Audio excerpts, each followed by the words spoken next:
mo na may dalawang uri ng bulalakaw o mga shooting star mo na may dalawang uri. Dapat alam mo na may dalawang uri ng bulalakaw o mga shooting star at ipapakita ko sa inyo kung ano yung dalawang yan. Ito yung dalawang uri ng bulalakaw. Ang tawag dito ay tektite at ang tawag naman dito ay meteorite. Ang meteorite ay galing sa kalawakan, galing sa space, galing sa isang bahagi ng asteroid, nahulog sa Earth at sobrang bigat nito dahil wala mga oxygen molecules ito at napakabigat, 4 times na mas mabigat sa batong makikita sa planet Earth.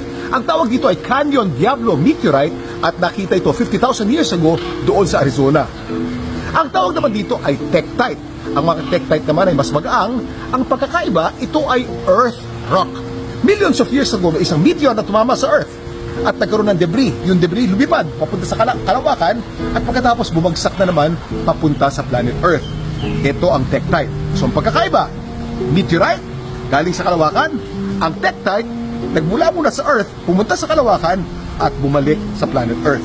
Dalawang uri ng bulalakaw, yan ang dapat alam mo.